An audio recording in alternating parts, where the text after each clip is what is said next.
And well. Welcome back to New York Sports WickerMedia. I'm Watt2K99. Thank you, as always, for taking the time to watch these videos.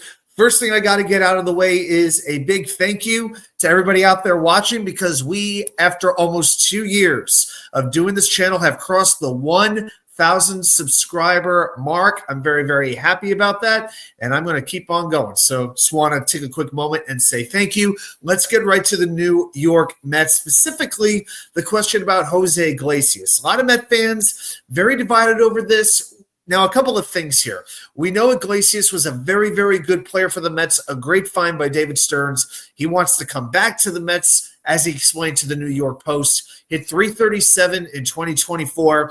Great defense, hustles all the time, great vibes. The OMG song, it's been talked about nonstop. On the other hand, though, he is 35 years old at this point. He's not going to give you any power, and the Mets do have a lot of young infielders who are looking for an opportunity to get a spot on the big league roster. So let's think about the construction of the roster, first of all, and what kind of room there really is for the bench at this point. Now, you got a 26-man roster.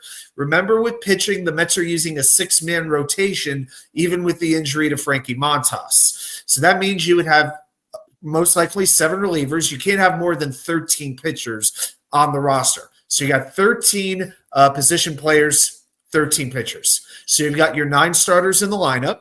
Then you've got 4 bench spots to work with. That's it.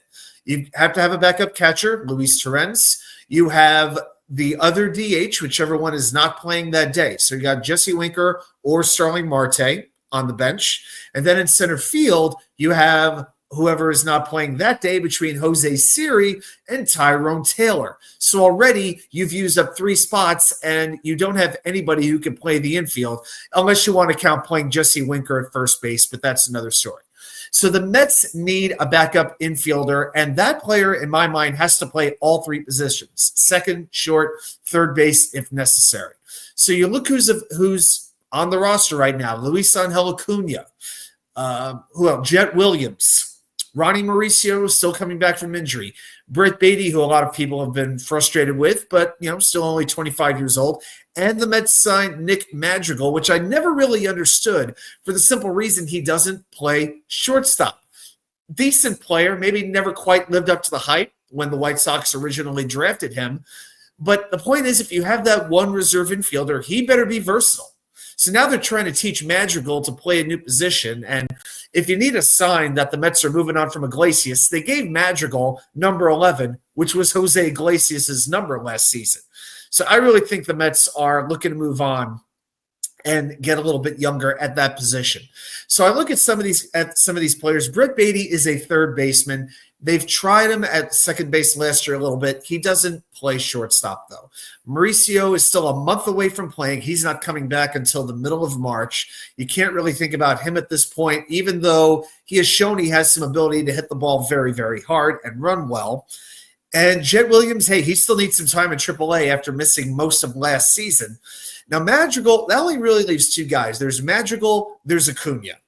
That would take that job. So Madrigal, already 27 years old, has 5 years in the major leagues, has a career .274 average with 4 home runs. That's right, 4 home runs in 5 years, a .667 OPS, which is okay, but he'll get on base. He'll play good defense at certain positions. My concern is, though, you don't have a backup shortstop to Francisco Lindor. So then, to me, Luisangelacuna is the only real option. He's a natural shortstop. He can back up at second base, or in case Jeff McNeil's game goes to hell, he can even play center field. In fact, a lot of scouts have said center field is Luisangelacuna's best position. But with this team, at least for this season, Acuna is really needed in the infield. Now, in AAA last year, he didn't do all that great, but then he got 14 games in the majors when Lindor hurt his back. And in those games, he batted .308, a .325 on base, .641 slugging. So his OPS was .949. That's crazy good. 12 hits and 39 at-bats, 3 home runs. When he hit the ball, he hit that ball hard. So I don't really think it makes sense to put Acuna in the minors as long as he has a reasonably good spring training. Okay, I think it's like a situation like Matt Harvey had.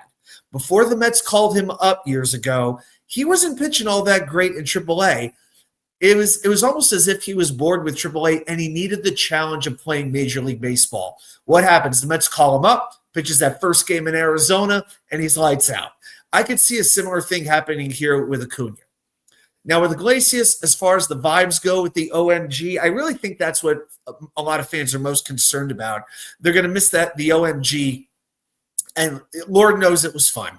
But I think we need to keep in mind, gimmicks are good, they're fun, but they're typically temporary. They really last longer than one season. We know what wins consistently. Talent, focus, that's what's going to win. Things like OMG typically don't last very long. And I would like to see what these kids have to offer in a bigger role. Think about this time last year. If you had told me that Mark Vientos would become just a go-to hitter in that Mets line, that he'd be hitting in the top three, hitting these big home runs, I would have thought, Mark Vientos, for what team? I might even said what sport, because I was never a believer in Vientos. Always knew he had power, but he made adjustments to his swing, worked very hard on his defense, and now he's looked at as a cornerstone in that Mets lineup. So why can't it happen again with one of these players who have been or still are top 100 MLB prospects? You know, Jet Williams, Ronny Mauricio, Luisangelacuna, all still. Acuna dropped a little bit, but these other guys, they're all top 5 prospects still. Brett Beatty not long ago was a top 50 prospect in MLB. He's proven he could dominate AAA. The big leagues have been another story. So my simple feeling about Jose Iglesias is I appreciate the hell out of him. He absolutely gave us more than what we ever could have expected as Met fans in 2024. But if what he really wants is a multi-year contract and the Mets are really only willing to offer him 1 year, then I would like to give a guy like Acuna a shot, or give Jet Williams a chance to get in the lineup at some point, because these kids have been around for a while and they deserve a chance to show what they could do. Well, those are my thoughts on the Jose Iglesias conundrum.